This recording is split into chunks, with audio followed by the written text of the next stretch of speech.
Viewers, welcome to the talk show ABC Real Time Talk Show in English. And this is Sinha MA Sayeed anchoring this very talk show. And today our points of discussions are very specific: economy and politics in Bangladesh perspective. And to suit the very purposes, we have invited very important guests from at home and abroad. And let me introduce them first of all. Dr. Jamaluddin Ahmed. He is the former chairman of Janata Bank Limited, and basically he is a chartered accountant and former secretary Bangladesh Economic Association. How are you, Dr. Jamaluddin Ahmed? Yeah, fine, thank you. Happy New Year to everyone. Happy New Year, same to you. Then Professor Dr. Hassan Kabir, Professor Toronto. He's Professor of Toronto University of Toronto, Canada. How are you, Thank Dr. you. Kabir? Thank you for inviting me. I am good. A happy New Year to everyone. Thank you very much. Then we have Mr. Dr. Mustafiz Rahman, distinguished fellow and former executive director of CPD, one of the leading think tanks all over the world. How are you, Dr. Mustafiz Rahman? Thank you very much, Dr. Sinha. I'm fine, and I'm very glad to see you and other panelists. Thank you very much. Then Dr. Hassan Mansoor. He is one of the leading economists and IFM expert. Now he is the executive director of Policy Research Center, one of the leading think tanks, undoubtedly. Then I come to Professor Dr. Jagul Haidar,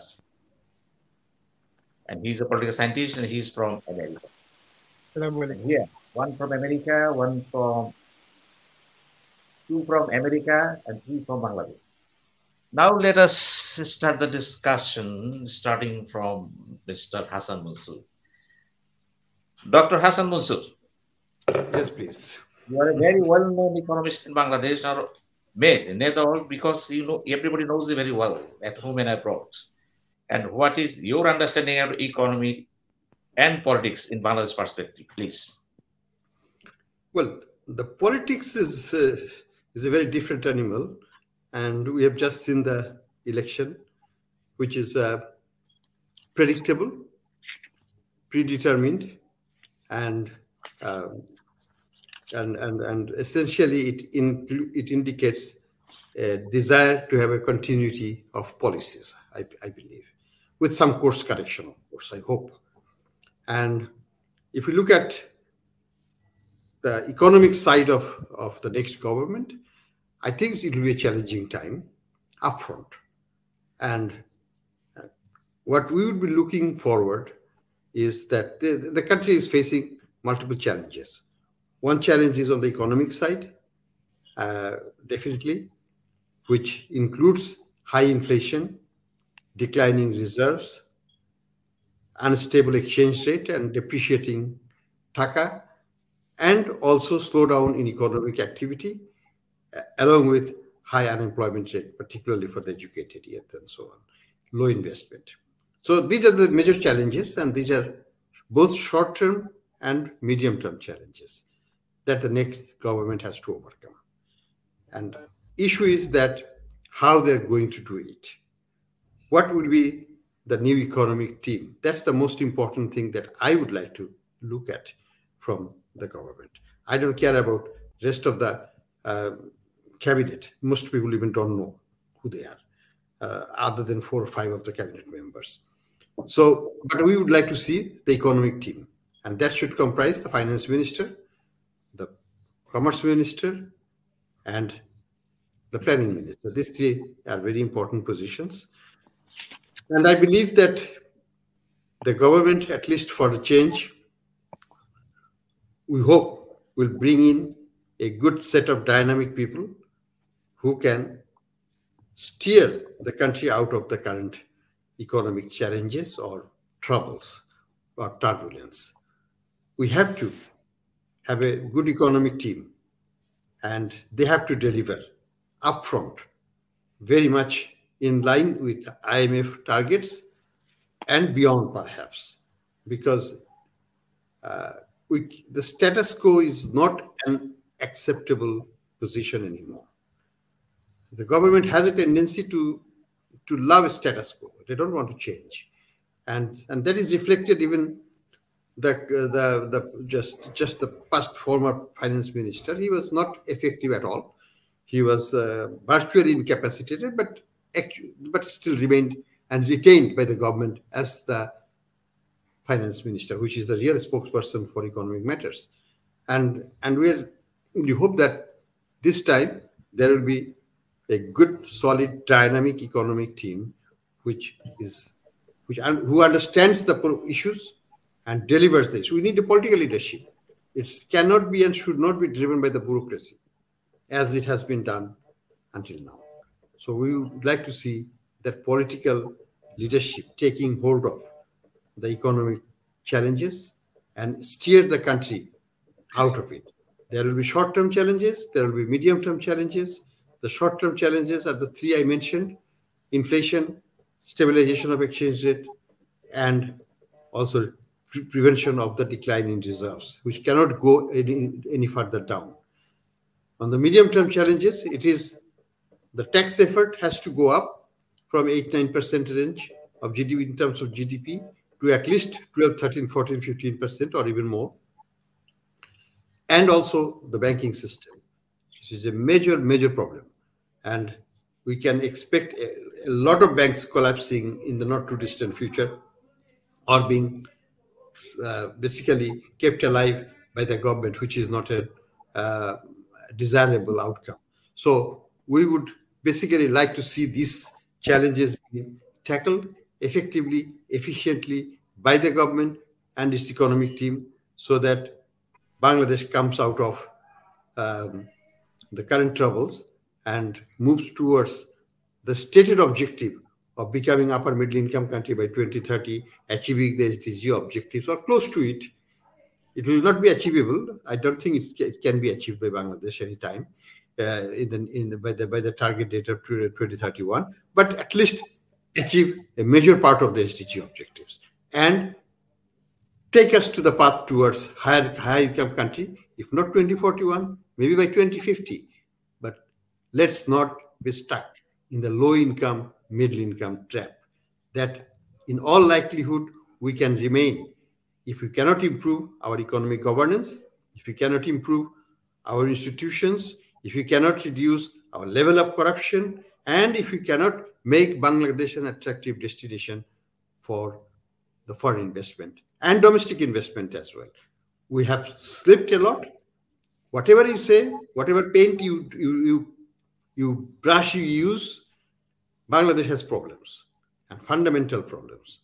And that cannot just be wished away by the government by having an election and expecting that will solve all the problems.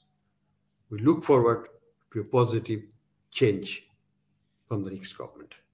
Thank you. Thank you very much, Dr. Asad Munsal. You spoke very well in your own line and understanding. Well, Dr. Jamaluddin Ahmed, you listened to what Dr. Hassan Munsal spoke, and he is very clear in his own statement and beliefs. What is your understanding? Please, Dr. Jamaluddin. Okay, thank you. I think he has given us the discussion as an outline. As the first speaker, he very nicely presented this situation. So I think I also agree with him because this is the situation what we are running now. If we want to shoulder our management failure to another guy, it's not the right approach. Approach should be that we have got the internal management problem. We must recognize those things. By recognizing that, we must take action. This is an opportunity. I think this way we will we will get a new cabinet. So what Dr. Hassan Mansoor said, that we need a smart team for this cabinet. And especially in the financial sector, we need a guy who can run the show. Because we have seen earlier it was not running the well as we expected. That's why this time government should be very, very careful in designing their activities, especially in the financial sector, and then stock market, revenue management, banking system, all these things and governance in the banking system, it should be restarted. Because now what the situation is going on, it is the situation that the bank directors, they think that they are the owner of the bank. No, this perception is wrong. It is deposit holders bank. So we must follow that principle. Accordingly, we must apply the rules and regulation of the corporate governance principle. At the same time, the requirement of the central bank. In the revenue management, we will have to see that government materially doing something, that our tax GDP ratio, within this 5 years, if they stay here, in that case, we want it tax GDP ratio to increase minimum 15% of GDP. In that case, Bangladesh internal resources capacity will increase substantially. In that case, we need not to borrow money from the banking system, which the private sector has got the right. Because once government borrows money from the central bank, in that case, the credit is squeezed and then deprive the private sector. In that case, there will be impact on the economy. And last 3 to 4 years, we have observed that. Still, it is going on. How we can go out of this? That plan should be prepared within 100 days of this cabinet when they form this. In that case, the situation in the remittance and in the remittance area, we understand that many people claim that 47% of our remittance comes in the official channel. If we do that, in that case, our remittance now, that figure is 23 billion to 24 billion. So once we make it more than 80%, in that case, the reserve remittance will be increased, which will officially it will enter in our Bangladesh bank. In that case, our reserve position will improve. Our export corridor should be increased because our export industry, we are concentrated on a certain area. So we should diversify the product. At the same time, we must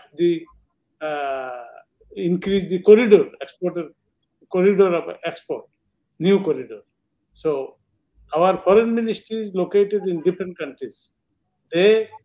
Embassies, they should work as a marketing manager of Bangladeshi product because they should not work like the East India Company's clerk. It's not the role has changed.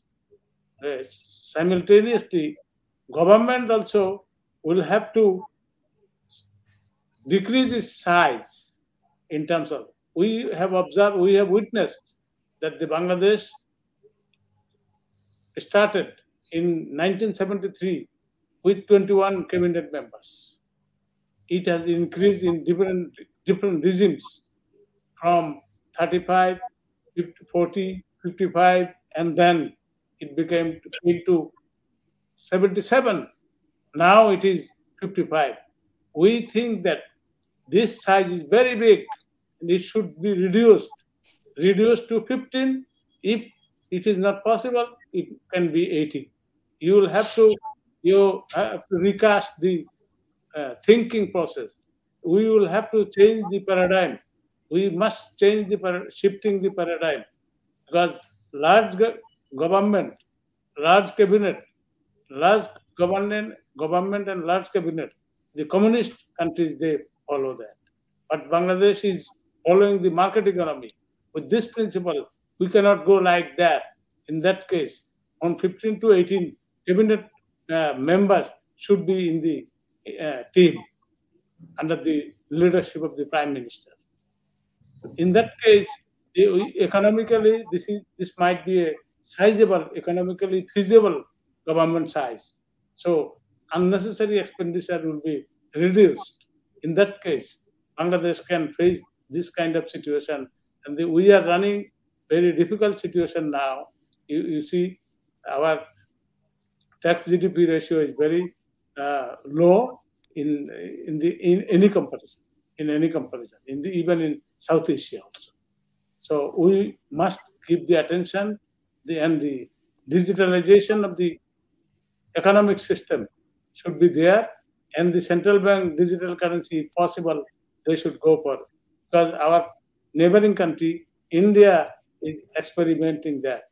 So we want to see that Bangladesh is moving towards that. And even in America, they are also piloting. So most of the, I think, 115 countries, more than 115 countries, they are some are in the pilot stage, some are in the research progress and project. Everybody is working. But we want to see that Bangladesh also should go for this. And in this situation, in that case, corruption, money laundering, and other things will be decreasing. We believe that in many countries, in China, they have started the cashless society, and Bangladesh also have the plan. But we want to see the reality. In the reality check, if we have that, in that case, our expectation will be that they should implement, and they should take it not only in theory, but in practice. We want to see that in reality. So, given all these things, your political leadership, politics, and economics are two sides of the coin. So, once political leadership is okay, in that case, if they guide it, then economics follows. So, for economic management, we must give our emphasis. In this line, I cannot say more than this, because the politics is beyond my jurisdiction. But anyway, here Dr. Jogluli here, he can explain the situation from the political scientist viewpoint. So thank you for the time being. Thank you very much, Dr. Jamaluddin. You have explained what you understand from your own standpoint. Now I turn to Professor Dr. Kabir, Hassan Kabir. Mr. Kabir, Thank you are you. best an economist and now teaching at the York University in Canada, and being away from Bangladesh. Yeah. What is your overall reaction about politics and economics in Bangladesh context? Please. Yeah, thank you. Dr. Thank you for inviting me and giving me the chance to discuss with all these honorable speakers in the forum. So I am one of the youngest in terms, not only age, in terms of experience. So please forgive me if I am making any comment which is hurting your viewpoint or you don't agree with that. So I completely agree with Dr. Hassan Mansoor. He pinpoint all these economic issue of Bangladesh very correctly. There are all these issues we have to overcome. We have only one way to go up. So from my viewpoint, I feel that there is a gap between the policymakers and the politicians. I consider they are two different things, because only prime minister or finance minister cannot take a policy. There is a team. There should be a team. There should be a group of economists, group of political scientists who are suggesting or advising them to take some policy. So, like, to address the issue of inflation, exchange rate we have right now, um, in exchange rate is increasing. The bigger problem is there is a huge gap in the black market. So the way government is trying to address the problem, I think this is not going to solve the problem. It will increase the magnitude of the problem. So every time they're increasing the rate by few, 1 taka or 50 paisa, so that's not gonna help. Rather, they need to, because the black market, they will also increase by $1. The gap is also increasing. So we need to narrow down the gap. So by holding the market fixed or managed float, or we in economics we say dirty float, so managing the exchange market, we cannot solve the problem. So we need to make the system transparent. So why this is happening, why people, so if someone working in abroad, if they can send the money dollar for $10, 10 taka more, why would not they do that? They don't think about overall economy. Oh, it will go to reserve. They think, okay, my family will get 10 extra taka and they can eat more. Simple. So this is about, in economics, we take a rational decision which will maximize my utility. So I will do that. So most of the people are doing that. Yes, a lot of people are doing in the formal channel. So we need to encourage them to send the money through formal channel, but this will not only be done by the banking system. If we cannot make the exchange rate closer to the flexible exchange rate, definitely there should be some control, or there should be some action taken by the government, or not government, Bank of Bangladesh Bank, to manage the foreign exchange market, but not to this extent. Same as the interest rate. So they hold the interest rate for long period, 6-9. So this is not acceptable at all. So if you see all the countries, developed and developing countries, post-pandemic, during pandemic, they reduced the interest rate almost close to zero to help the economy to sustain. Now, after the pandemic, when inflation is going up, automatically you need to increase interest rate. So there are a lot of economists, and I see in the newspaper, news channel, talk show, they're suggesting to do these things, but the policymakers are not taking these things seriously. So definitely this government need to consider the honest, legitimate economist in their, not cabinet, but in their team, who can suggest better, who can suggest the policy and what will be the long run effect in the economy. So, okay, we can think, okay, when we allow the exchange rate to flexible, it goes up, import price will be higher, inflation goes up. It will be short run. But if we don't do it right now, in the long run, we will be sufferer. We will suffer more than short run. Another thing I want to discuss at this time regarding the unemployment. So this is actually issue of government and also our psychological problem in our society. The psychological problem is everyone wants to do honors, masters. Everyone wants to do. How many private universities we have now? The time I did my undergraduate from North South University, there was few private universities. Still, that was more than enough, 30, 40 universities. Now, I think it is 70, 80 or 100, I don't know. So do we really need this number of private universities? Okay, even if we have beyond 5, all these universities' degree don't have any value. They are paying tuition fee, few lakhs. So even the new universities tuition fees are higher. So students are paying the tuition fee from the parents, but do they get the job? No.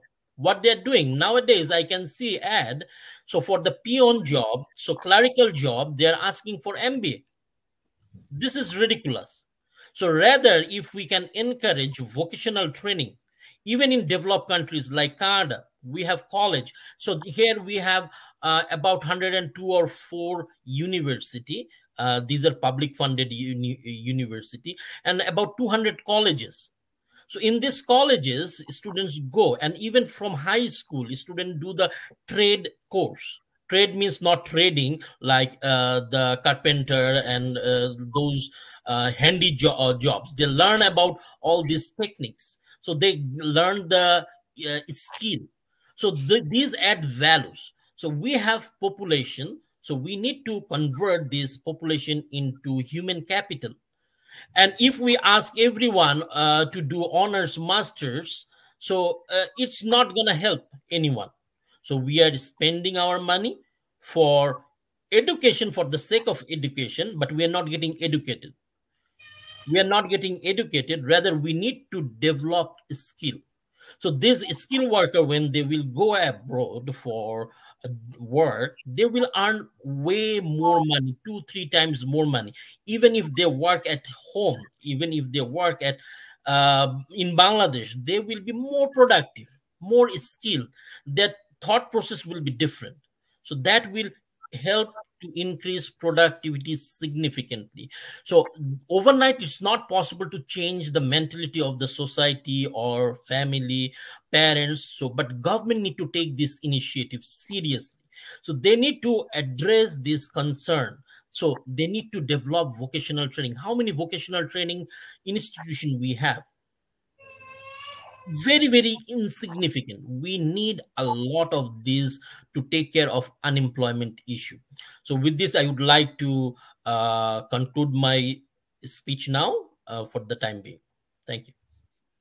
Thank you very much, Professor Kabir.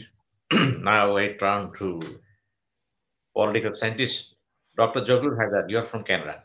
No, should we finish all the economists first and then I'll talk? Because there are some reasons. He all said the last. I have some reasons. Okay. Go to him lastly. All you right. just explained from what is as a political scientist. Already 3 economists from their own standpoints explain what the economics and economy in Bangladesh, and especially relation between economics and politics. And all of them are has emphasized tremendously on leadership. I mean the political leadership. And being a political scientist, what is your explanation? Please.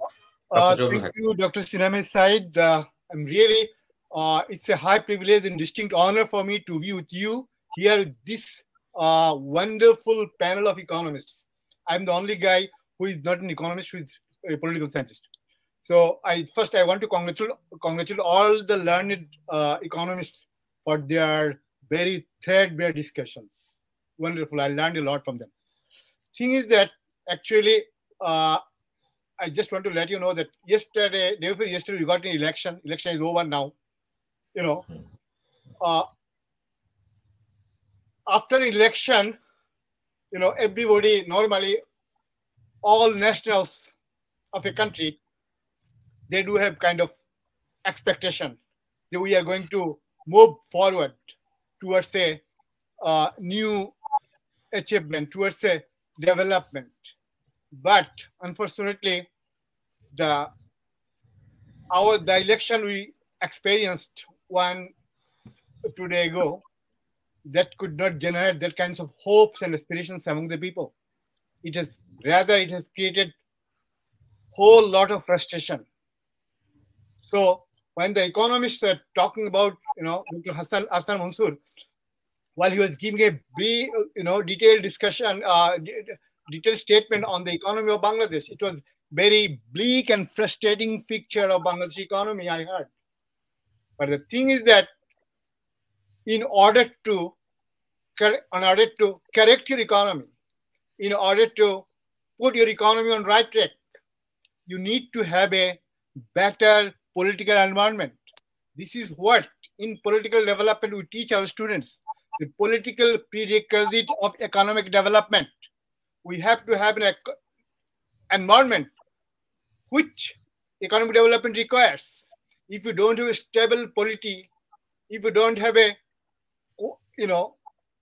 pro-growth, pro-development polity, you cannot achieve the goal. The economist Hassan Mansour, he was talking about that he was expecting a better economic team to develop our economy. Then let us hope for the best and let's see what kind of economic team comes forward to shoulder the responsibility of economic development here. This was his concern. But the thing is that the way he's thinking, I appreciate that. But because he's thinking like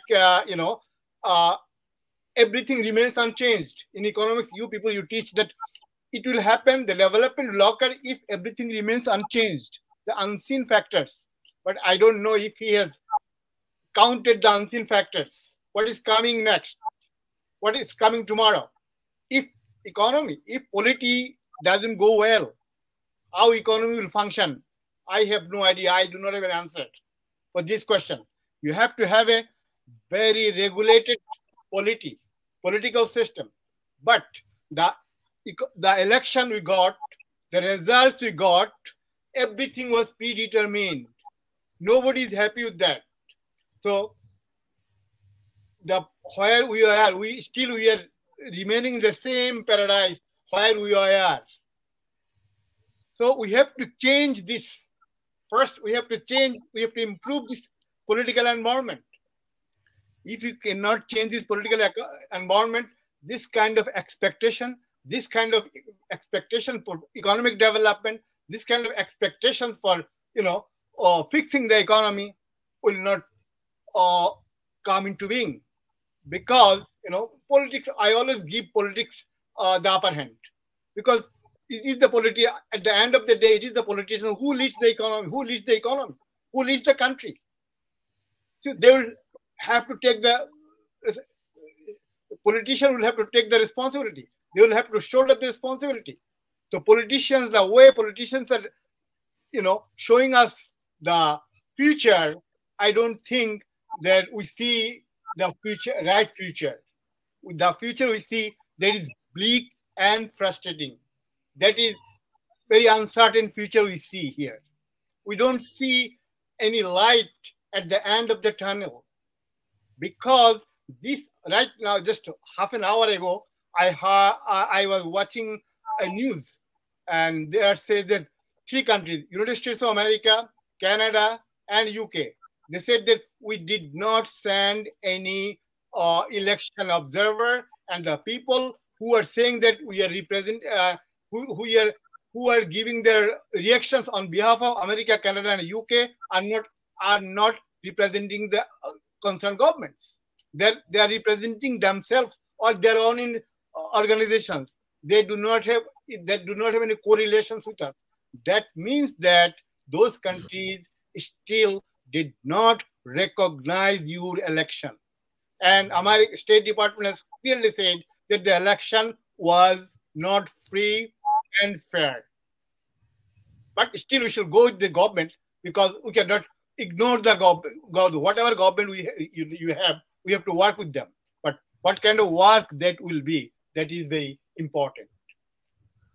That way, our trade and business are dependent on the West. West means other countries also, because other countries are also dependent on the West.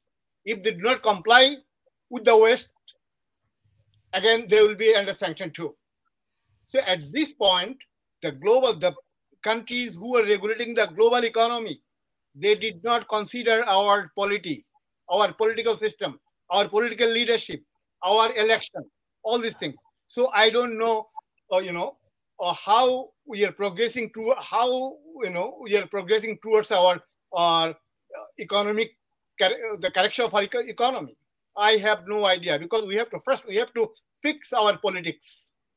At this point, if our politicians cannot reach a consensus about the major issues, how the state will be governed, how the state will be run. So we have to face new economic crisis. We have to face again, maybe, I don't know. I pray to God forbid us. Yeah, if another sanction or trade embargo comes on us, then what will happen? Right now, I'm a political scientist. I should not talk about this. Our foreign reserves has gone down to less than 20 billion. It was 48 billion once. So it is not and BBC given us a forecasting that this money is not enough for 3 months imports. But if I'm wrong, all other economists will correct me. So at this point, what I suggest the new government, I'm sorry, we got the election is over now, but I'm sorry that I could not congratulate the new government. I could not congratulate the new member of the parliament, because we, very, very publicly we have observed that these, people who are calling themselves representative, they are not people's representative, because all of them have been elected from one party, ruling party or allied party or supported party. The same thing, same people. What is, boat, the same thing is truck, the same thing is eagle. So I did not find any distinction. At this point, I will suggest our economists, our politicians, our civil society leaders to sit together to have a bigger dialogue, and through dialogue, we have to come out of this political,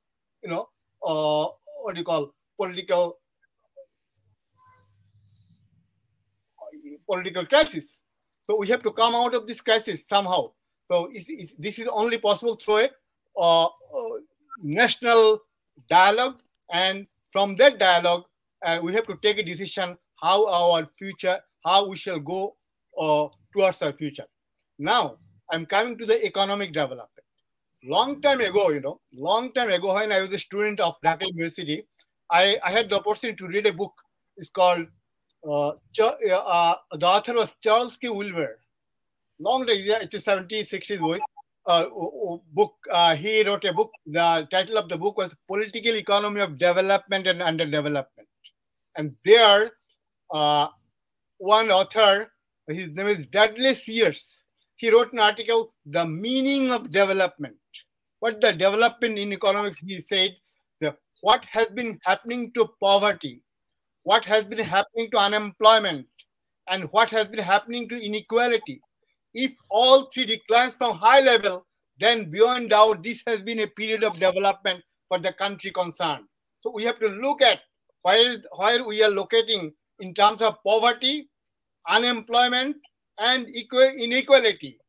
So if these things are at a chronic level, or at least, beyond 50%, then you can say that we are moving towards development.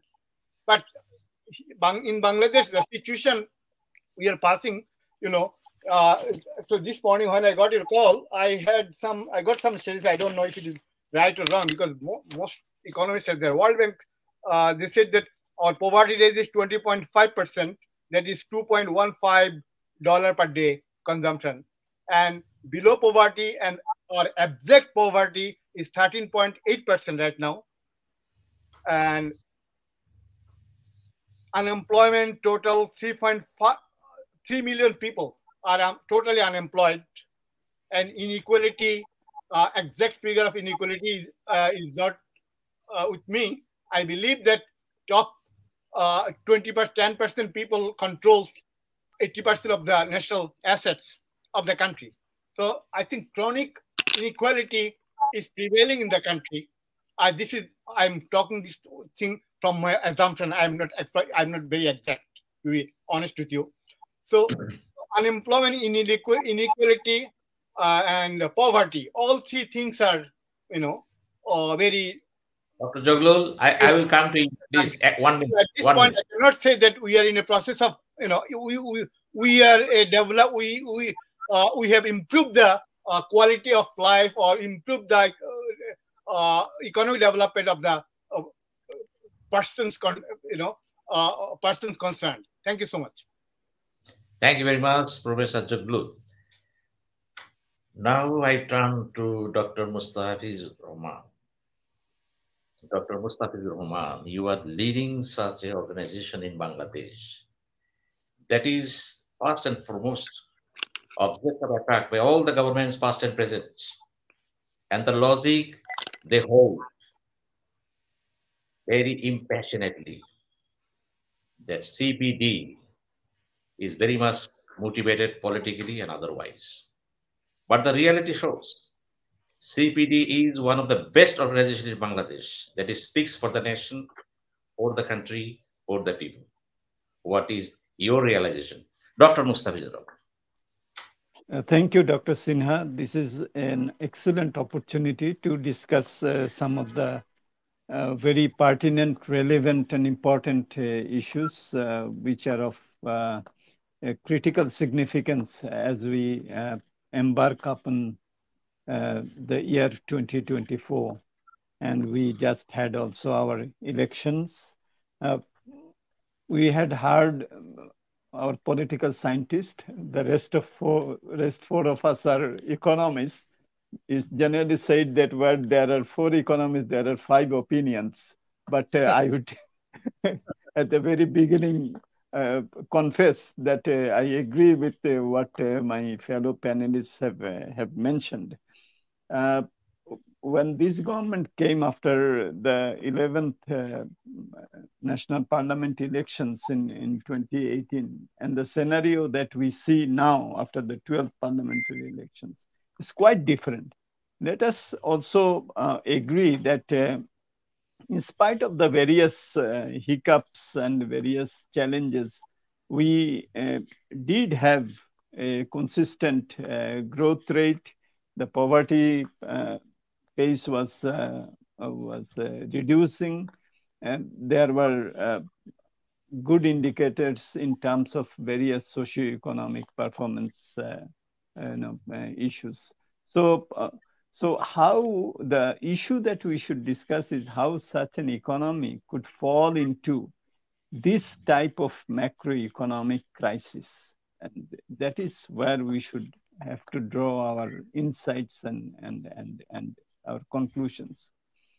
I think that one of the major reasons have been that many of the economists have been suggesting with regard to some of the red herrings, the red lights that were coming. We have been arguing, for example, about 5 years, 6 years back, that taka is appreciated. Please depreciate the taka, and the economy will reach another equilibrium. But we have kept it at 86 to $1 for about 5 years. We were arguing that the inflation is creeping up. Please please liberalize the interest rates. But it was kept at, as was mentioned by Dr. Kobir, at 6% and 9%. So I think in the context of macroeconomic management, I think there was a lot of mismanagement, I would say, which has resulted in a more or less well-running economy in terms of, I am not going into the politics, in terms of the economic indicators, that well-run economy fell into a situation where it was very rightly mentioned, even 2 years back, the Forex reserves was $48 billion, is now about $20 billion. Exchange rate has now, we are talking about imported inflation if we depreciate taka. And now we had to depreciate the taka by 30% from 86 to now 111 in the formal channels. And when at a time when the global prices were going up. So double whammy, as the Americans say. So I think that many of these economic decisions were not taken in time. Hasan Mansoor Bhai mentioned about economic team, but I think that is just not a team. I just give, to give you one example. In the seventh five-year plan, of which I was a member of the panel of economists, it was for 2015 to 2020. Our plan was to raise our revenue GDP ratio from then 9% to 14%. Our plan was to attract foreign direct investment to the tune of $33 billion. But what happened? By 2020, the revenue GDP ratio remained 9%, and the net foreign direct investment, instead of $33 billion, it was only about $11 billion. So what I'm telling is that it's just not economic team, it's the whole macroeconomic management, the line ministries, the implementers, the National Bureau of Revenue, the Bangladesh Bank. So I think that institutional independence, autonomy, this is also very important. You have mentioned about that we have been always sort of contrarian. Whenever the government is in power, the opposition loves us. When the opposition goes into the power, then they hate us. So I think that as a civil society organization, our responsibility is to really help the policymakers with constructive suggestions. It's for the politicians to take it or leave it, but our analysis, our independent thoughts, that's what we want to project. Look at now as we speak, the macroeconomic situation is really facing a lot of uncertainties, and the way that the government has taken now after this election and the context in which they took the helm of the power in 2018, quite different. A more or less a well-managed economy. There, as I said, there may be many, ifs and buts, but we were making, progress. Poverty alleviation, health and education access. There may be questions about the out-of-pocket health expenditure. There may be questions about the quality of education, which has been very rightly, and I'm really concerned about that. But now we are facing a situation really which can put the country into a lot of risks. For example, it was very rightly mentioned, only worth 3.5 months of import, and also we have severely curtailed brought down our imports. Otherwise, these reserves would have been even more perilous. Now, what is the main underlying reason of this? What I think is that everywhere we are seeing erosion of good governance. We are implementing projects which are overcapitalized, and we are implementing our development, various expenditures we are undertaking, and either this is from domestic borrowed money or it is from the foreign borrowed money, and the debt servicing, I think, could become a major issue in near-term future. So one thing that we have suggested, and we hope that the new team that will take on the charge, Bangladesh Bank has already started some of the reforms. The exchange rate is being gradually depreciated, but I agree with Dr. Kabir that if you do it very slowly, the expectations go up, and then you cannot really match. So some sort of a shock therapy is needed. This is one thing. Maybe what the Bangladesh Bank is thinking that it will be within a corridor. Okay, keep it a corridor. We understand the threat of imported inflation. But when we say that it is COVID, when we say that it is Russia-Ukraine war, which is the underlying reason, I don't think so. It was accumulating within our economy because of the policies that we took and because of the policies we didn't take. If we think about, for example, the sort of capital flight that had been taking place from Bangladesh.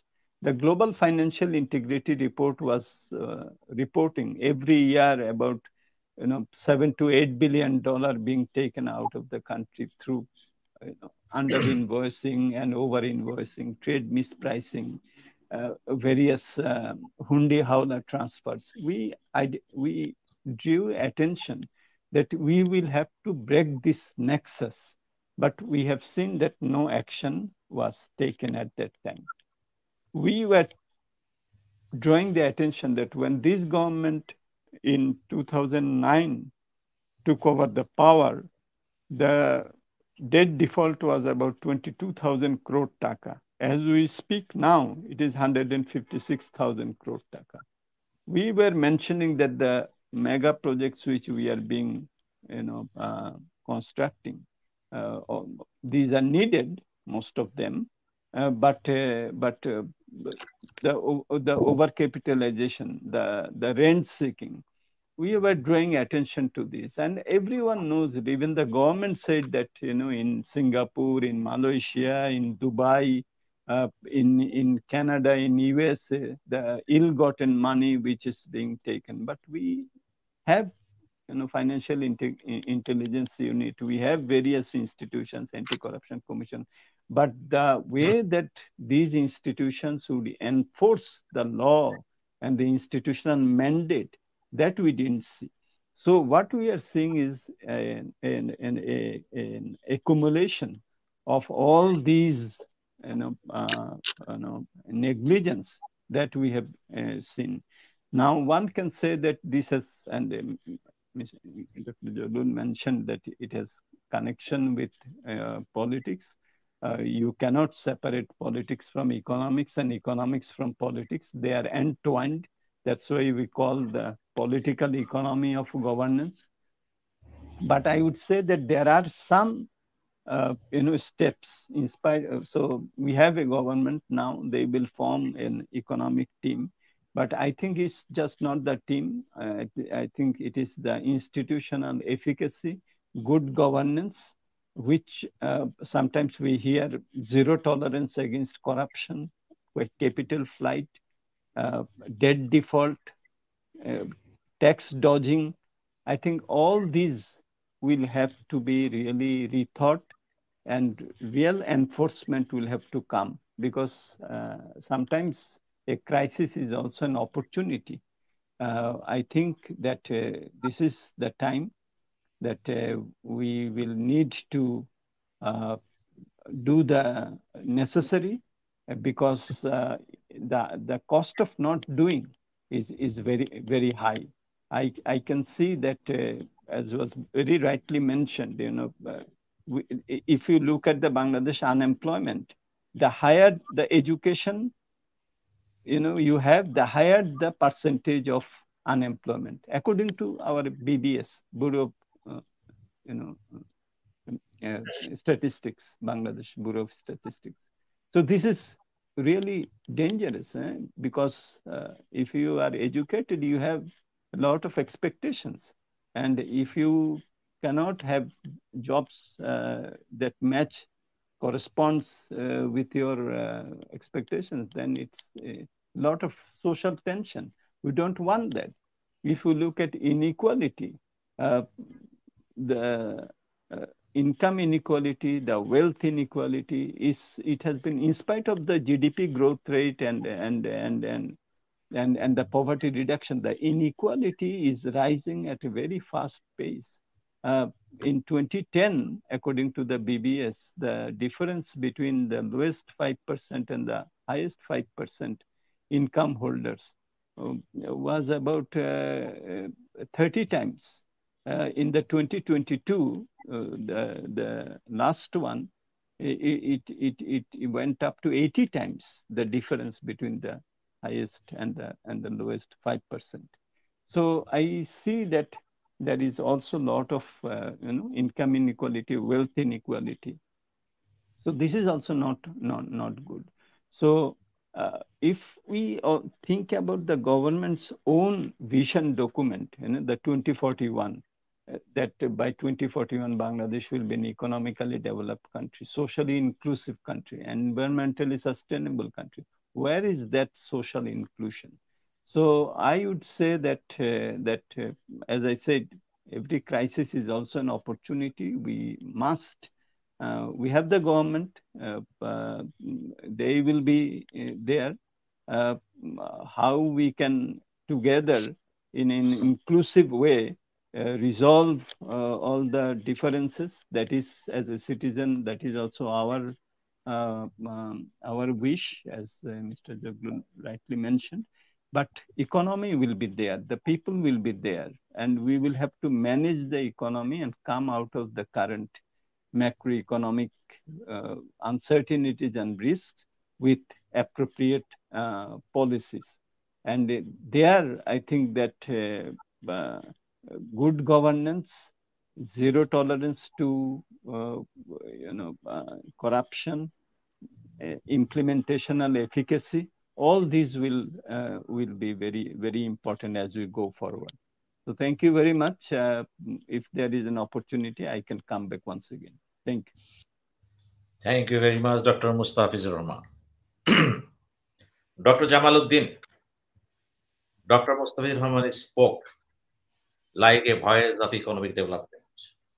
And to speak the truth, he is so. He tried his level best to draw a plain picture of the economic development in Bangladesh and what the drawbacks and what the achievements and what the silver lining in front of us. And as a chartered accountant, you know better than others what accountancy implies. Everybody knows very well that Bangladesh is going to fall into the reach of debacle for banking sectors. And you are very much attached with the banking sector. And more important is this. I heard on a good authority a few minutes ago that you have big possibility of being inducted to the cabinet. In that perspective, what is your realization at this very moment? You see, thank you very much. We are citizen of this country. So we are staying here. We want to serve this country in whatever capacity. We are doing the service in this way also now.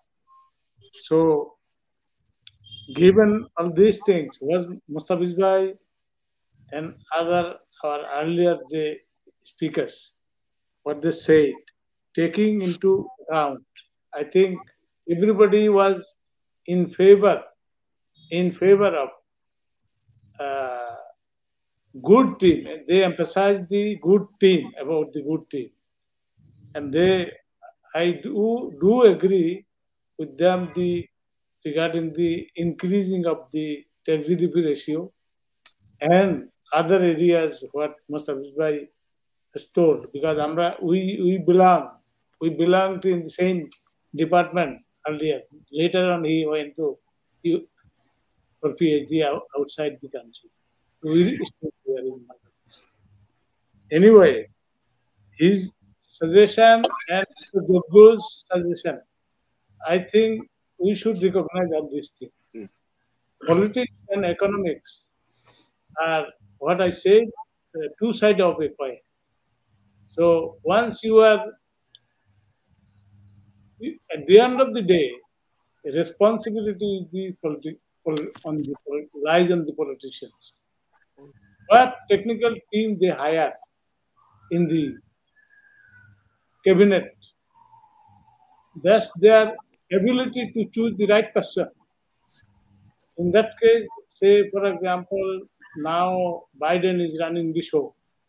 So he has chosen his Treasury Secretary and he has got confidence on that, and they have got the team, they discuss and then they decide. And politicians will have a greater responsibility to unite the other portion of the society, opposition. and the politicians, different ideological politicians. So they discuss. This practice in our country, I think we are lacking. We are lacking because we think that we do not talk each other. Earlier time, it was not there. Our traditional politicians who stay run this country, they used to discuss with the even opposition economists also, believer of opposition economists. They used to take the discussion. And many times, when Saifur Rahman was the finance minister, he used to talk with the Awami League-minded economists. He had the contact, and he used to discuss. And when other I think Mr. Kibriya also used to discuss, and our former finance minister, Mr. Mohit, late Mohit Chai, and he also used to discuss with this Mr. Bhai and their team and other teams also, all think tanks. He used separately he discusses and to understand the gravity of the problem. So we have not observed last 5 years. No, I don't think Mr. Bhai discuss. I don't know, but he used to discuss with our chartered accountancy institutes president and senior member, and they used to discuss with them. The guy who was expert in the tax department, the tax practice, he used to take Saifur Rahman, he used to discuss with them in his house. He used to invite them to a tea or a tea party, and he used to discuss all this point. This way, you come to a you can chalk out your list of doings. These things, I think, it is absent now. So, the way if you want to hide your weakness, in that case, you do not reflect the whole situation because you are not the owner. This is not a private limited company. This is not a listed company. It is a government of Bangladesh. So, this is the whole 20 crore people are the owner of this country. So everybody has got right, This is the way, and you can negotiate with them also. The way, and get out of the problem, to get out the problem, even political problem also. Somebody is a physician, but he has got a connection with some opposition leaders. So you bring him out, you utilize him, and take out your solution. So this type of things we have seen earlier, but nowadays we are getting separated, long distance. We stay in long distances. So this should be reduced. This should be, and we must recognize that the confrontation politics has got the economic cost. UNDP in 2005, they conducted a study. Their one-day hartal, at that time they used to calculate that based on the size of the GDP. And they calculated that 5,500 crore to 6,000 crore per day hartal we lose. Now, the size of the GDP has increased. So, if we calculate our size of the GDP by 366 days, the situation comes in that we are losing 15,000 crore per day for the blockade, strike, and all these things. Because economic activity, you have got the billions and billions of transactions. And through that, our value addition comes in. Every transaction added value. So that value is added to our GDP. In that case, if we take this 32 days or 35 days strike, hartal went on. So what is the cost to the economy? I think it should be 4,50,000 crore, maybe more than that. More than that. Even educational institution, everybody is shut up. everybody is down, is not happy, that he is feeling risky. And instability, cost of instability, political instability, should be calculated, I think. Mr. Bhai, you should consider that in your next research project, so that nation should know this. Nation should know this. It should be political settlement should be there, and everybody should come, because this is the country we are ruling. Someone is opposition, they will come later on. So I will come to you again. Please, I will come to you again. Now Okay, I turn to Dr. Hassan Kabir. I think you are about to leave the show because you have your own classes there. Please. Thank you. Yes, I have to leave in 10 minutes. Thank you for giving me another opportunity. Yes, we have a lot of challenges, and as Dr. Mustafizur Rahman sir, he said, with every opportunity we have, with every challenges we have opportunities, and we see that before MFA, we thought there would be a lot of issue, but we progress. Every time we heard about, okay, governments, this government is doing that or something is happening, but next day I can see export of ready-made garments is increasing. So we have to fight against the challenges. So, and it is possible with a complete plan, with a political leadership, bureaucratic team, and all these think tank, and we have to integrate all these things and need to make it very smooth. So if it takes if there is, we know there is a lag in the government system, so we need to reduce that lag as much as possible. Only then we can take the right policy at the right time. If we take, now government is increasing interest rate gradually, very gradually. Not government, it should be Bangladesh Bank. So but our government and Bangladesh Bank is almost same thing, so that's why I always come Bangladesh government, but it should be Bangladesh Bank. So they are increasing interest rate, but they need to increase it quicker. They need to they already missed the time. Now if they want to take care of the issue, they need to increase the interest rate. Yes, some of the group will be in a difficult point, but if we don't do that, those group, not only those group, the other people will also go through the challenge. So we need to address the issue first, then we need to identify possible policy action and implement. It takes time. If we miss the opportunity, then it will be too late. So I want to say that with all these challenges in last 10, 15, 20, or even 30 years, Bangladesh economy grow, develop significantly. Yes, there is another debate. It could grow even further if we would have less corruption, less homogeneity in terms of political leadership. Why we don't want to go to those political discussion here. We are discussing mostly economic with politics because government is part of politics. So in terms of not only GDP growth, GDP growth is not a good indicator for the standard of living. It is a materialistic standard of living. If we see all the socio-economic indicators, all socio-economic indicators are way above than most of our neighboring countries. Most of our, even in India, so our socio indicators are better. So yes, there is a significant inequality.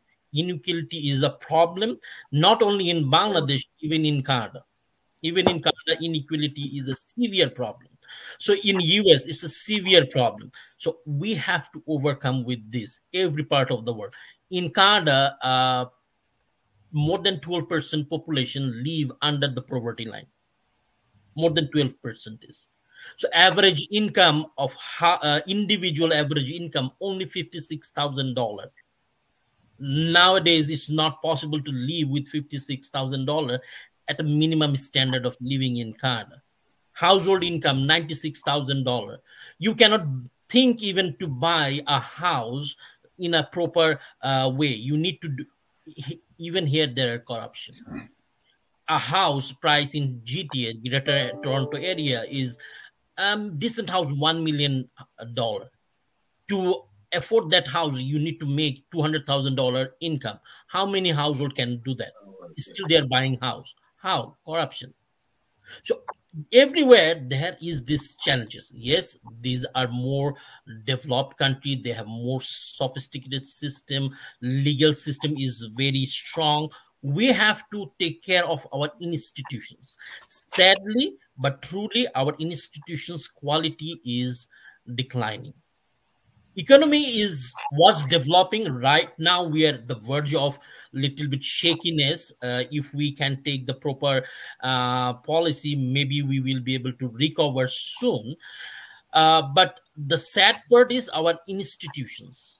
Most of our institutions lose its ethical values. Now when you go to find some boy to for your daughter in our society, if he or she is doing government job, okay, do you make some extra money? So this is common. This is completely common. This is a proud, okay, he is making more money. But 20-30 years back, even people was doing corruption, it was a shame. But now it's not a shameful thing. It's a proud, okay, he is doing government job, he can make more money, so I can give my daughter or sister to him. So this kind of thing change gradually. We cannot change our mentality, social status overnight.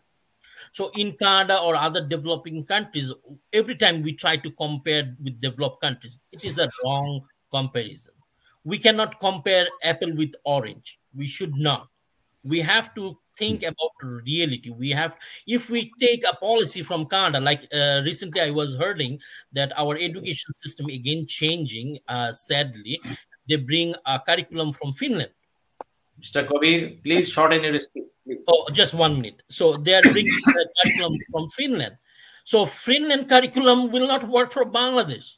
That's for those kids whose parents are well educated. Even if not educated, they have common sense of ethics, legal obligations. But we have to create our curriculum from our own understanding, from our reality. And more importantly, we should not play with our kids like a guinea pig. Every 5 years, we should not change the education curriculum. With this, I would like to conclude, and I have to leave now. Thank you, everyone, for listening me. Thank you very much, Dr. Kabir. Well, viewers, we have two very important guests here by this time. They have joined. One is Dr. Shaukat Ali. He is Professor of Economics, Long Island University, USA, and he's very much vocal in talk shows, seminars, symposiums. Wherever he goes, he makes history. And that is his plot point. Another being Professor Farhad Hussain, belonging to Awami League. I invited him for the reasons because our discussions is economy and politics. And it is up to a political leader to speak finally what is the real picture in Bangladesh now. Now I invite Professor Dr. Shaukat. Please, all the guests here, including Dr. Hassan Mansoor, he left. And now Mr. Kabir left. Though you are a late comer, doesn't matter at all. Please, you analyze everything from your own standpoint. Yes, thank you for your nice introduction. You said too much about me. You did in the past also. But it is true that I missed the discussion of all the distinguished guests. I got part of it, Dr. Jamal Ahmed lecture, and probably Dr. Hassan Kabir. But I'm also very glad and very much interested to hear from Dr. Mustafizur Rahman, my old friend Jaglul Haidar. Dr. Jaglul Haidar is here, my good friend before the election. Farhad Hassan, and of course, he's my good friend after the election. And he did a very good job because he was one of the managing committee member of the elections. So whatever the election, whatever it is, as a member, he deserves some credits. Thank you. Sinha bhai, in 1975, that time I was a student, master's student at the University of Chittagong. Dr. Yunus was my direct teacher. It was formed, very newly formed, Bangladesh Economic Association. It was inaugurated by Bangabandhu Sheikh Mujibur Rahman. I forgot the gentleman's name, the president of the Bangladesh Economic Association, probably Dr. Mokaram Hossain or something. We were shocked and surprised what is going to happen. It is a Baksal now. It's completely unknown. We have no idea. There is a competition among the university professors, economists, military generals, police, civilian, who can join the Baksal as early as possible. Suddenly, this gentleman, the chairman of Bangladesh Economic Association, said one thing, that the way the leader took us, Bangladesh, to a certain stage, that the whole nation will pay the price, including the leader himself. We did not understand why he said it. He was an older person, I think at that time he was over 75 years old. And very soon it proved that it was so much correct. Today, I don't see any economist say that way. I heard Dr. Jamal Ahmad said something. I don't see any voice against the current, against the government. They are saying anything wrong. Look at this. Dr. Atiur Rahman, I know him from the BIDS, and he also worked under Dr. Muhammad Yunus, wrote at least 12 books about the Grameen Bank with the money provided by Dr. Yunus. The way he mismanaged the Bangladesh Bank and get a job. Joglul Bhai, he got a job in the Dhaka University Department of Economics. And you know what I said? Development studies. Development studies. He cannot get a job in the United States, even in the primary school, based on his track record. I am shocked and surprised. Not even single economists are in jail, voicing against the current tyrant and mismanaged and looting, plundering of Bangladesh economy. The country we liberated at the heavy cost of our own blood. That is a shame, even on the economists, those who are the real brain. Look at this United States, look at the European countries. After the COVID, I said long time that the whole nation is given for the recovery to the economists. And they did excellent job. Whole Europe and the United States, they brought the stability, economic stability. Thank God. If the economic health of United States or the Europe does not look good, that means, of course, it is not look good in Asia, Africa, and Latin American economy. So, in a nutshell, the election, whatever we did, we see that. Look, here is a very experienced people. The politics and economics go hand in hand. The allocation of resources, the distribution of wealth based on democratic principle, it all started through the election.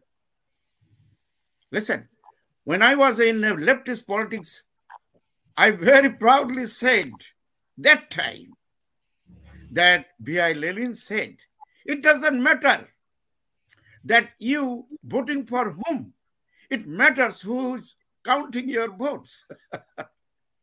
Thank God. the current government, Bangladesh Prime Minister, I would say, with respect to the Farad Bhai, the dummy Prime Minister, that she proved it again. All international news says that it was a 28%. The vote casting is only 28%. Suddenly it became the 40%. With that, she's in power, fighting against United States foreign policy with the help of Russian and the Chinese, the government, they recognize them, congratulate him. And as you know, the British, and the United States rejected because it was not the participatory election. It was not the inclusive elections. There is no way it is a standard of election. It is a mockery of the election. It is a shame on us, not Sheikh Hasina, that how many times she make us fool without any protest. Not the economist, not this. Brother, what you will do? Look at the helplessness of the Bangladesh Bank governor, what he said only a month ago. And probably Professor Hassan Kabir said that the government is equivalent to the Bangladesh Bank. What a shame. There is no policy. How you can allocate your resources? How you can bring the stability of your exchange rate? How you can bring the equality and the distribution of upper wealth among the common people of Bangladesh? It is the Qatari interest. It is the syndicate. They are the one controlling again, in the name of election, the Bangladesh people. Dr. Shokatali, you have 5 minutes more. I said one thing. We need government to manage the economy. Efficiency, not to plundering. This is their job. The government does not do any kind of business. They don't have trade. They don't have any income. They use the public income, people's income, with accountability. But unfortunately, it is a shame on us that this current government, even the corrupted people, those who are took all this money out of the country, when some people demanded the investigation, the government stopped it. My question is, how long will take this nonsense mockery in the name of the government? This is a shame. And I would request, if the Malanas from the madrasa goes to the jail, if all the political peoples can go to the jail, the rural people, the government's people go to the jail, be killed, why not all the intellectual, especially the economists? I know there are very good economists. Why we should not raise our voice against the tyrant, autocratic ruler, those who mismanage, plundering our economy, looting our promising land? Why not we should do both? Let's work together, both home and abroad. We can do our investigation. We can produce our data. We can do the research that what they did. It is so nice. We all know that so much data is generated over 5 terms of this government. Very easy to catch. That what she managed in the name of the government. She failed in all terms. Now, the third question, what will happen after this election? Because it is not a participatory, not as inclusive, rejected by the free world. As I said, the election game we learn from the Western democracy, not from China, not from Russia. Therefore, if they reject our election, we are in big trouble, both politically and economically. Thank you. Thank you very much, Professor Shaukat Ali. Now we turn to Professor Farhad Hussain. You are a political leader. And what Dr. Shaukat says you were in the electioneering campaign at the same time, member of the election monitoring cell of our.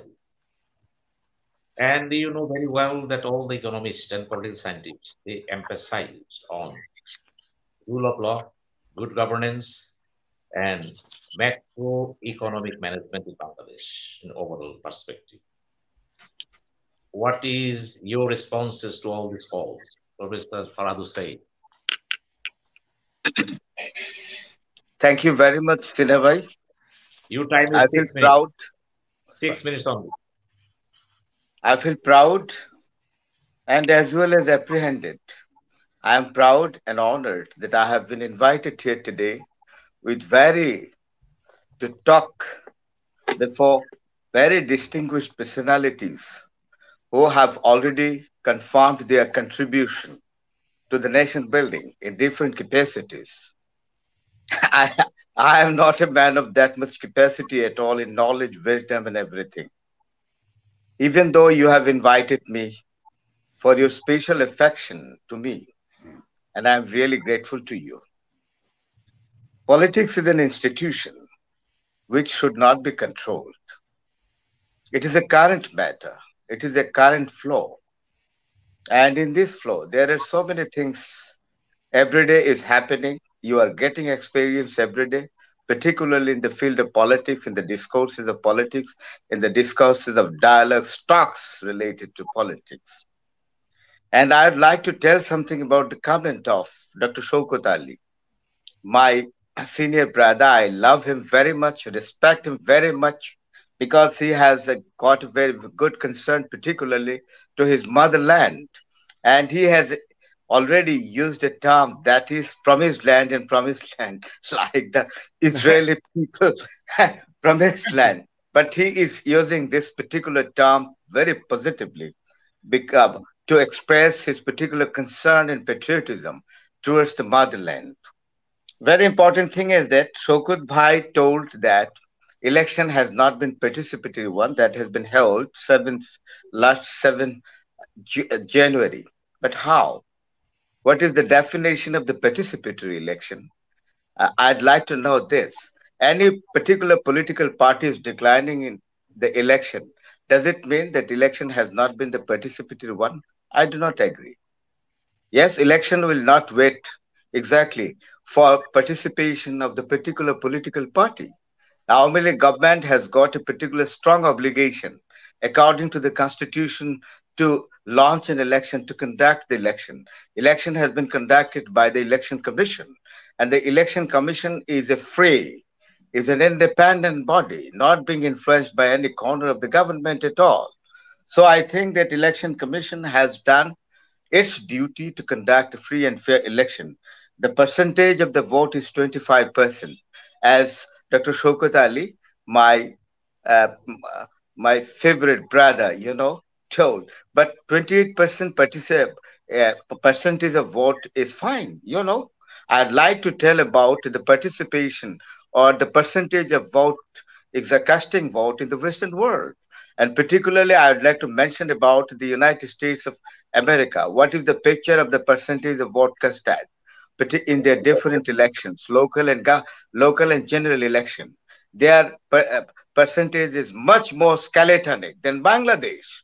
The 28%, if I exactly quote from the comment of Dr. Shaukat Ali, 25% vote has been casted. It is fine, particularly because a particular political party left no stone unturned to create stagnancy on the way of conducting a free and fair election. You know that there is a political crisis. A political party is leaving no stone unturned to create a certain kind of stagnancy in the normal course of politics. Why?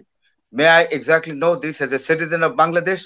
I would like to ignore my tag of political parties since suppose I do not belong to any political party.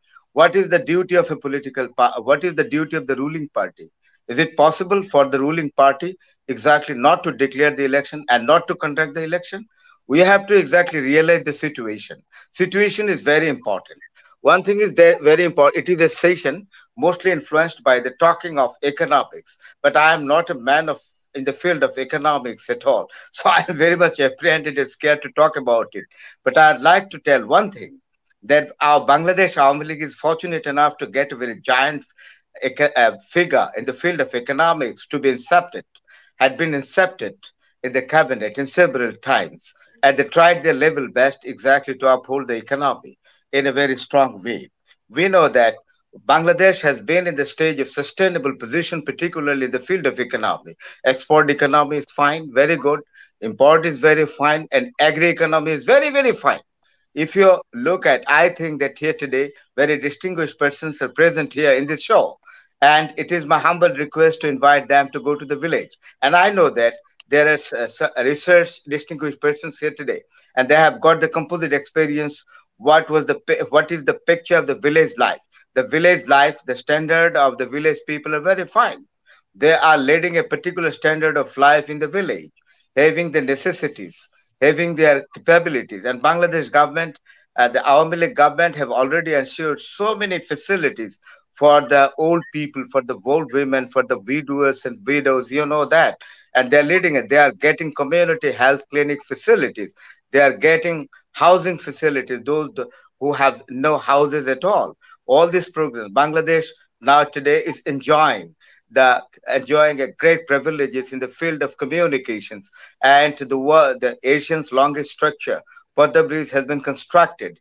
They are even even IMF and World Bank were declining to support Bangladesh economically. The present Prime Minister has been found courageous enough exactly to complete this longest structure, one of the longest structures of Asia, without any sort of financial help from any financial giant institutions of the world. So, really, I am very much hopeful. I hate disappointment. I am experienced with the war of liberation. We have exactly come across so many problems, so many difficulties. We have seen the brutal killing of our father of the nation, including his family members, including his kin and kith. We had to witness the grenade attack of 21st August 2004.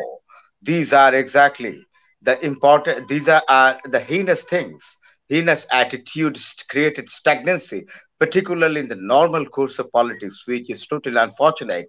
We do not expect military administration in the independence of Bangladesh. We have achieved independence through sacrificing blood of 10 million people, dishonoring more than 3 lakhs or 4 lakhs women, But we do not expect, after this sort of and after this long range sacrifice, we will have to see the military administration. We will have to see the creation of the political party coming from some persons from the garrison, And we are unfortunate enough to see the anti-liberation force in politics, in the inception in the cabinet.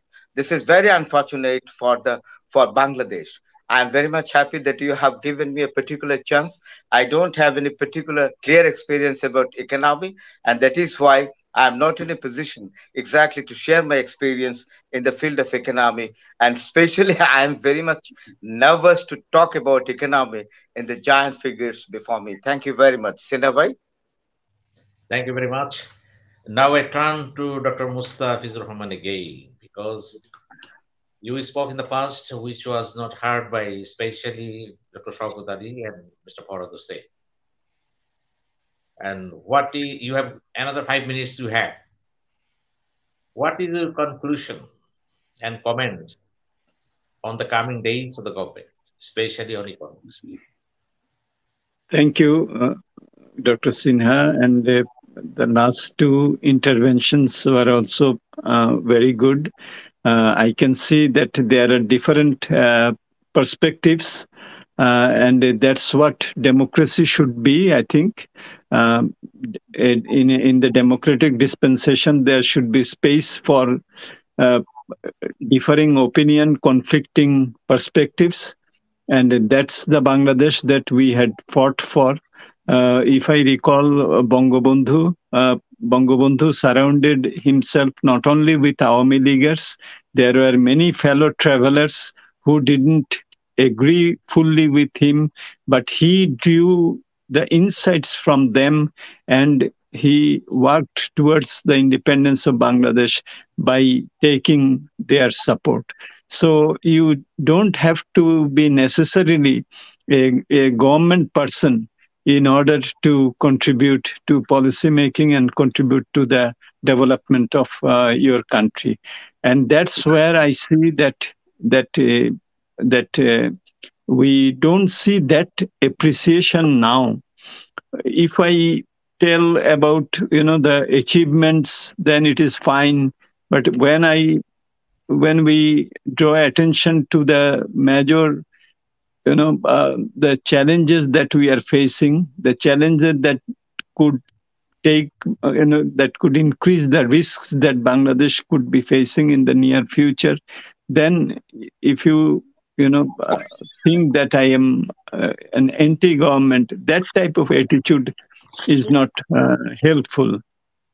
So I would say that from an economist perspective, as I was mentioning, when this government took power in 2018, it was a different time, and Bangladesh economy was doing quite good in terms of many of the socio-economic indicators. It was doing fine.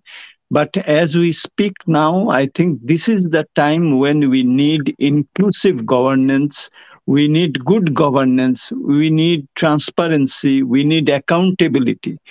Because if these are not there, I am afraid that business as usual will take our economy down the drain. So recognition of the challenges is the first thing.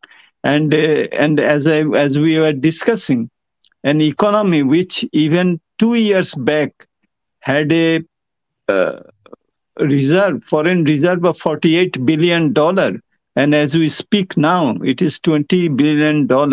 An economy which had a stable currency, 86 taka to a dollar, as you speak now is 111 taka to a dollar. In economy where the tax GDP ratio is the lowest, even in South Asia. So these are the challenges which we will have to tackle. It's elections, of course, one can argue whether it was inclusive, why the opposition didn't come. The government had a mandate, obviously, to continue the democratic process, but there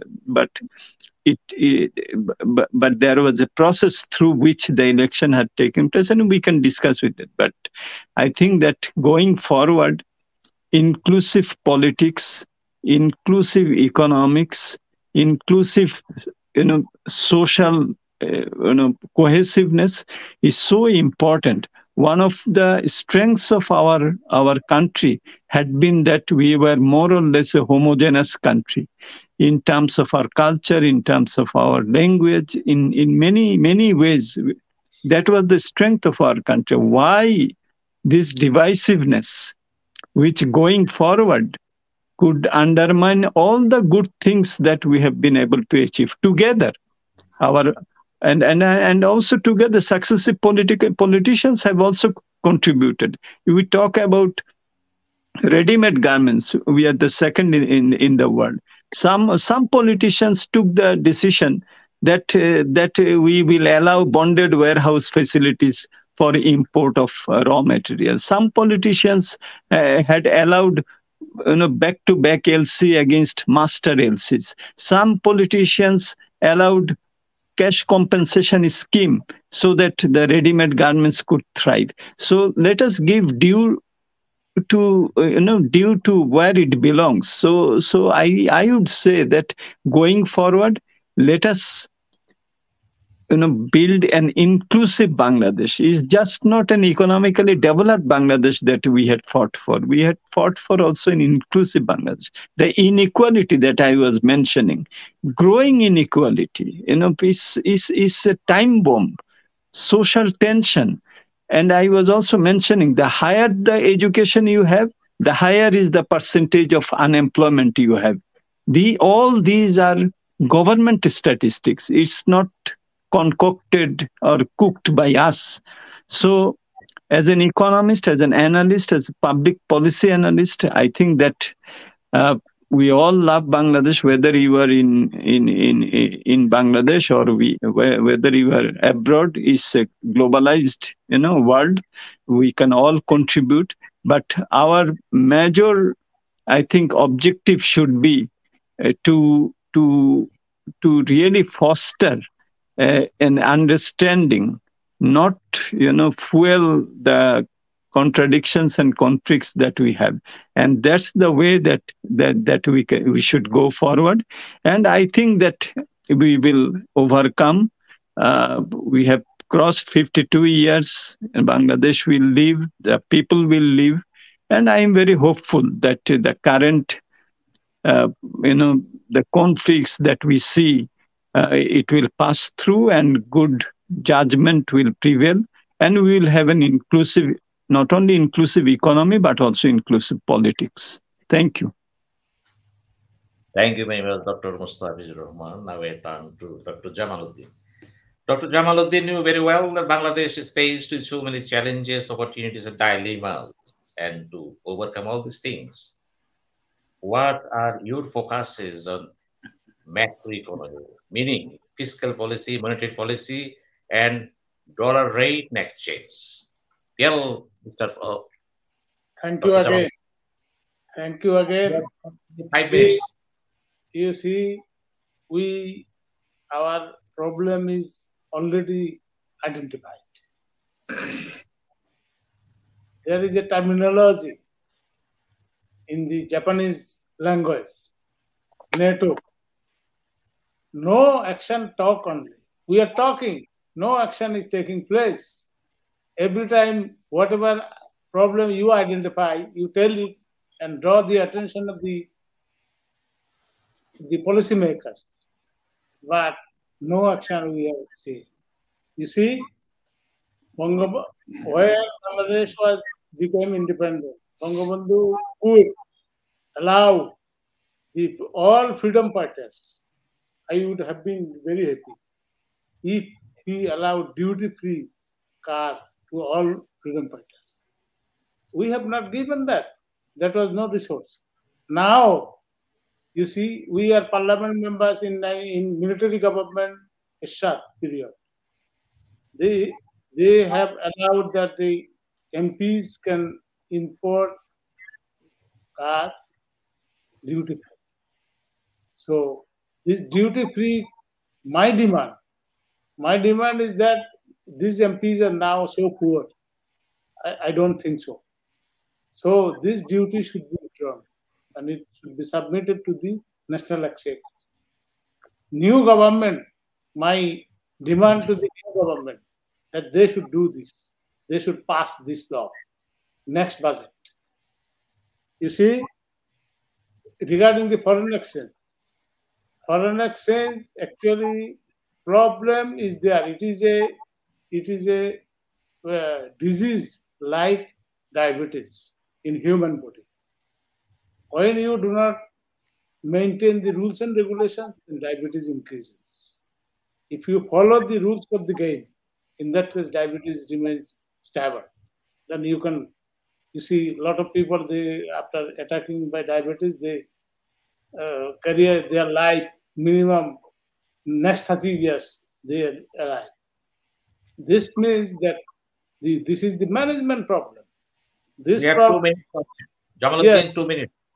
yes, it is. Yeah, this problem. This is a management problem. We could not address this thing. We know every problem. Every day it is discussed, but no NATO, no action, talk only. What we are talking, nobody listens. This is the action could be taken. There are a lot of ways we have discussed. And you see, government is facing multiple problems. Political instability, I consider this one number one. Then later on it follows the economic problem. So whatever hartal we have done, whatever done or not, many people claim that it is not done. But actually business was interrupted. So we lost huge amount of money, GDP. So we should recover that. We should have a plan. COVID, what is damage to our economy, we should recover. Conclusion, please. 1 minute. At the same time, we should recover from this, I think, this political hartal. So there should be a end. We cannot end this, but we can negotiate. We can negotiate and formulate that no hartal will be done in this independent Bangladesh. Well, Dr. Jamaluddin, thank you very much for your wonderful speech. Indeed, you will be remembered by the nation coming days. Well, I turn to political scientist Jabul Haidar. You know, the speakers here are talking about economics and economic development and economy of Bangladesh. At the same time, they feel very deeply the political leaders are more or less responsible for the fate of the development at this very stage. Bangladesh needs political leadership. And as a political scientist, how can you correlate politics and economy in Bangladesh perspective? You have got only 5 minutes time, please. Okay, thank you so much, Dr. Sinha. Actually, once again, I want to go back to my point. Once again, I want to go back to the politics. Actually, politics is the determining point. If you cannot fix the politics, economy will never lead towards its ultimate goal, because it is politics which is the moving force. So political leadership determines how economy will be regulated. That is important. Thing is that here, Honorable Dr. Mustafizur Rahman, his expectation is that we are going to have a inclusive society, inclusive economy, inclusive polity. But my question is, humble question is, how come? Election, the way our political system is framed, this was not inclusive. The election was not inclusive, it was exclusive. Now, Honorable Farad Bhai, he can question, if a particular political party doesn't participate in election, does it mean that it's not inclusive? Of course, I will say no. The largest party didn't participate in the election. On the ground, that electoral system was polluted by amending the constitution. That particular political party was just asked to do so, and they did not have the mandate to do so, to remove caretaker government. And we had a mandate for a referendum after this kind of fundamental change. That referendum was also abolished by the constitution. This is how dictatorship has developed in Bangladesh. This is how authoritarianism has grown in Bangladesh. I was just reading a book on this book is on the international I just show you the international politics of authoritarianism. How international, and here they say that after this kind of elections in Zimbabwe, they said that lenient, they invite some observers who were very lenient to the ruling authority. The same thing happened yesterday. I saw some lenient observers are giving certificate that election was fair, election was inclusive. And then some lenient diplomats here in Bangladesh too, they are coming forward to congratulate the government. This lenient, because they do have their own interest. And this kind of lenient observers, these people are hired. These people are hired from other countries, because main observers, nobody sent their main observers. Nobody means, especially Western world. So therefore, the whole election process remains a questionable election. With this questionable election, the government we are going to form, I believe that this government will not and should not settle the issue, because they do not carry the verdict of the people. So why, at this point, what is the way out? The way out, once again, I want to let you know, the way out is one thing, that we have to have a national dialogue with politicians, including Awami League, BNP, all other political parties, and civil society, of course, and other professionals, everybody. And then we have to come with a concrete formula how we will proceed, whether this election will continue or not. If you continue this election, what will happen? I know Thank you very much. again Thank you. authoritarianism will be centralized, but state will not go forward. Thank you so As much. a political scientist, you have pointed rightly what you believes. Well, we are about to end this talk show, and before that, I'll give the 1 minute time to our giant economist here, Professor Dr. Shaukut. Just conclusion, 1 minute. No, giant economist is Mustafiz Bhai. He's in Bangladesh. I'm out of Bangladesh. So whatever we do, talk. No practical. Look, whatever it is, it happened.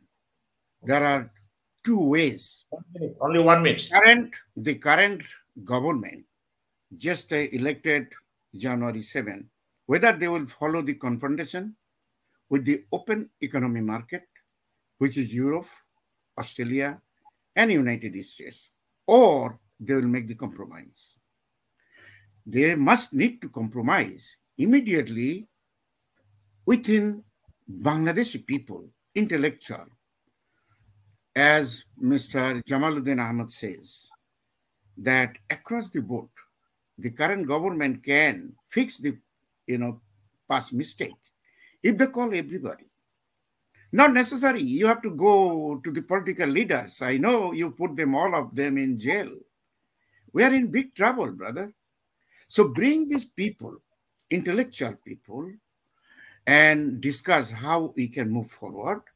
If we can do that, probably she can declare even a national government or an interim government within 2-3 months.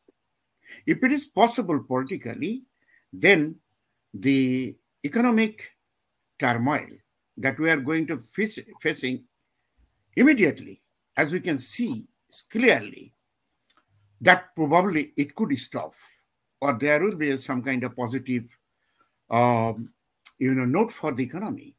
If it is not, then I hope not. It's our country, as Farad Bhai said. I always says, the Bangladesh is our only promised land. No matter what, we'll be in big trouble. So it is up to her what kind of course of action she will take. To me, if you ask me, this is probably her last term to keep her legacy of economic development.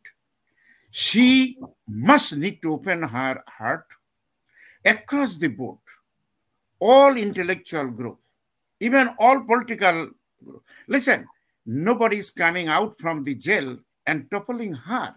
She secured her position. What is wrong? If she open her heart and talk with the political leaders, all the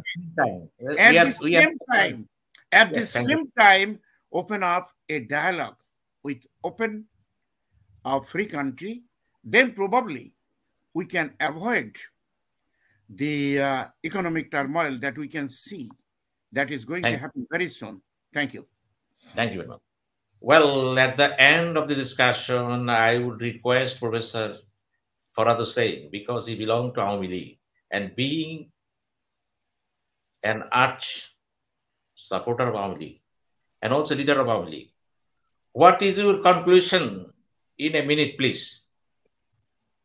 Thank you, Sinha Bhai, that you have given me a chance to speak for 1 minute. And I'm telling like this to draw the conclusion in this session today. I'm very much impressed to see the delivery of Dr. Mustafiz Rahman and Dr. Jamaluddin Ahmed. You know, very person of particular command in economy, and Shaukut Bhai is a very friendly man. Today, I'd like to conclude that the world is passing in a particular crucial moment because of the conflicting situation in Arab world, particularly in Israel, and second in Ukraine. And you know that the economic depression, a kind of economic depression, is going on all over the world, not only being faced by Bangladesh, but also faced by the developed nations of the country, of the globe. So even though I believe that the international community will take the concern about it. And the Ukraine war will be declined within a very short time, because the international community exactly will deal this matter with high patriotism. And Israeli conflict, I think that it is my humble appeal to the Western powers, particularly the superpowers, including China, India, and America is also, that they will exactly draw a peaceful conclusion in the conflicting situation of Israel. The people, the innocent people, have been killed recklessly by the Israeli force in Gaza Strait. I think that these particular two major conflicting situations are going on in the world today, and that when that will be end, I think that not only in Bangladesh, the world economy will go in full swing with full strength. Thank you very much for giving me another chance to speak something in this particular distinguished session. Thank you, sir. Thank you all. And good night. Thank you very much. Well, we are about to end this discussion, and before that, we have to summarize in a very short way that all the discussions here talk very high about Bangladesh, and they also pinpointed what are the drawbacks, what are the demerits, and what are the flaws in our economy, and what the next we have to do to face the challenges in front of us. And they also believe the government, the new government, will not forget what the wrongs or the mistakes, and they will take the real or proper steps to help the nation to get rid of all these things. And thank you very much. We'll meet you again with our episode 60. Thank you very much. Thank